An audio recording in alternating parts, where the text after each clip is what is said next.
ክህነትንና ምንኩስናን እኛ ያመጣ ነው ከግብጽ ነው። የግብጽ ቤተክርስቲያን ምንኩስናን በሚገባ እንደውም እኛ ያጣናቸው እሴቶችን ጭምር ላይ ይዛ ትገኛለች። አንደኛ ገና የመጣውን ሁሉ አትቀበልም።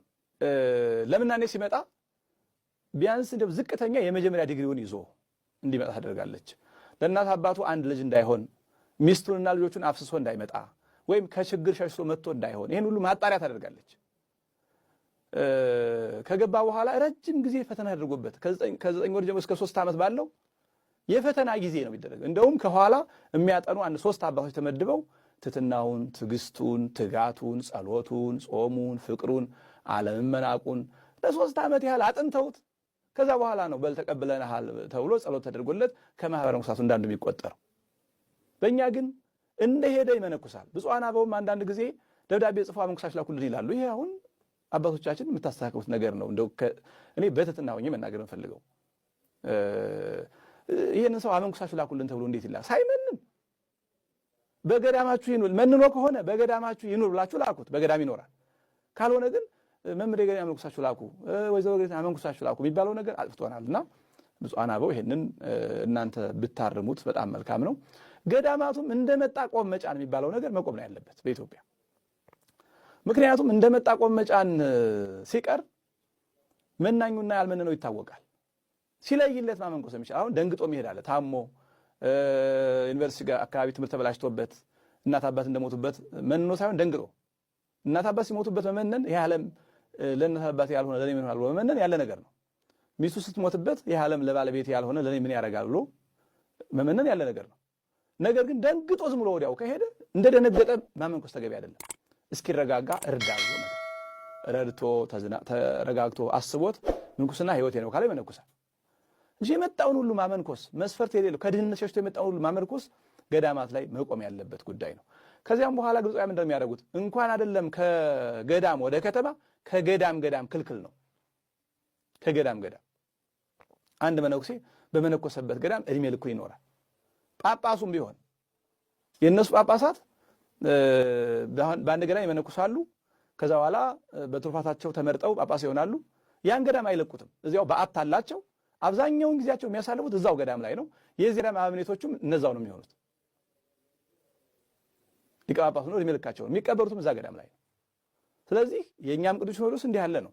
ምንኩስናና ክህነትን ያመጣንባትም የግብፅ ቤተክርስቲያን ምንኩስናን በዚህ መንገድ በማይረግ ይዘዋለች።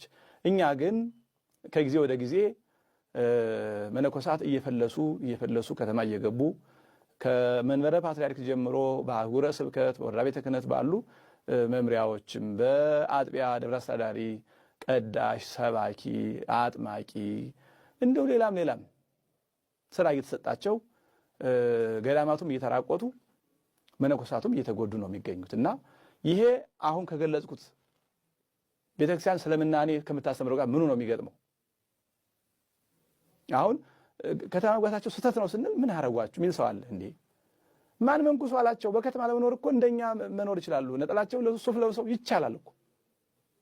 እኔ አሁን አግብቼ ገዳም ልኖር ብል እዛ ያሉ ምን ይሉኛል? ማን አግባለህ?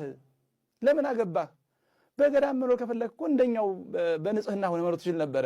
አገባህ፣ ስለዚህ አይሆንም ነው የሚሉኝ። እኛም ደግሞ ከገዳም ወደ ከተማ የመጡትን ለምንድን ነው የምንላቸው? እኛ ጋር መኖር ከፈለጋችሁ እንደኛው ናችሁ መኖር ትችሉ የለም ወይ?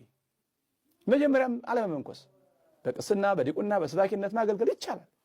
ከተመነኮሰ ግን ቦታው ያ ነውና ይሄ ሰዎችን ምድራዊ መላእክት ሰማያውያን ሰዎች የሚያደርግ እና አባ ሳሙኤል ዘዋልድባ አንበሳውን እንደ በቅሎ እንዲጋልቡ ያደረጋቸው ብዙ ተአምራት ማድረግ እንጂ በርካታ ቅዱሳን በየገድለ ቅዱሳን የምናገኛቸው አበው እንደዛ ናቸው። አቡነ ተክለ ሃይማኖት እንኳን መጀመሪያ አካባቢ እየዞሩ ያላመኑትን ካሳመኑ በኋላ ለመነኩሴ በዓት መወሰን የግድ ስለሆነ ለሌሎቹ አበራው እኔ ግን ጠፋሁ አሉ። ለሌሎቹ አበራው እኔ ግን ጠፋሁ። ስለዚህ ብለው ደብረ አስቦ ገብተው ዘጉ። ለዛውም እሳቸው ያስተማሩ ተቀጥረዋል። የሆነ ደብር ይዘው አይደለም፣ ከተማ አይደለም፣ ህዝብ ጋር መኖር አይደለም። ያላመኑ ባሉበት እነ ሞተሎሚ ባሉበት ጣዖት አምላኪዎች ባሉበት ሂደው ነው። አሁን እኛ መነኮሳት ብዙ የሚሉት ብናገለግል ምናምን ነው። እስኪ ያላመኑ ወደ ሄደበት ሄዶ የሚያሳምን መነኩሴ አለን? ወደ አፋር፣ ወደ ሶማሌ ወይም ፕሮቴስታንት ወደ ጸናበት ወይም ወደ ደቡብ ማመን ወደ ምግብ የሚሄድ አለን? የለንም። ያለን አዲስ አበባ ነው። እዚህማ ሰባኪም ሞልቷል፣ ቀዳሽም ሞልቷል፣ ድራ ሰዳሪ ሞልቷል፣ ሁሉም ሞልቷል እና ጥቅም የለውም። ስለዚህ በአጠቃላይ የምንኩስና ትምህርቱ፣ ህይወቱ፣ ስርዓቱ ይሄ ነው። ይሄ ማለት ይሄ በአንድ ቀን ጀንበር የሚሰራ ነገር አይደለም። ቤተክርስቲያን መጀመሪያ ገዳማት ሁሉንም የመጣውን ባለማመንኩስና ያመነኮስን ወደ ከተማ አለመላክ ላይ መጀመር፣ ከዚያ ደግሞ ይህንን የምትሰሙ አባቶች የገዳም ርፊያ ያላችሁ እኔ የማውቃቸው ብዙ አባቶች አሉ፣ ህይወታቸው ገዳም ይሆን በገዳም ረጅም ጊዜ ኖሩ፣ በሆነ አጋጣሚ ከተማ የመጡ ግን ገዳም ፍቅር ያለቃቸው እነሱ ወደ ገዳም እንዲመለሱ ማድረግ ፍቅሩ ያላቸው። ይሄ ግል ጉዳይ አይደለም። ይሄን የምታደርገው ቤተክርስቲያን ነው። ግን መሆን ያለበት ይሄ አሁን እየተደረገ ያለው ስህተት ነው። መያዝ ያለብን ይሄን። ይሄ ስህተት የሚስተካከለው መቼ ነው? ገዳማትም መነኮሳቸውን ስብስብ አድርገው ሲይዙ፣ መነኮሳት ከተማ የሚባለውን ነገር ጠልተው ተጸይፈው ሲተውት በከተማ ኑሮ የሚሉት ደግሞ ምንኩስናውን ትተው እንደ ማንኛውም ሰው መኖር ሲጀምሩ ቤተክርስቲያን ያኔ በትክክለኛው መንገድ ሄደች ይባላል።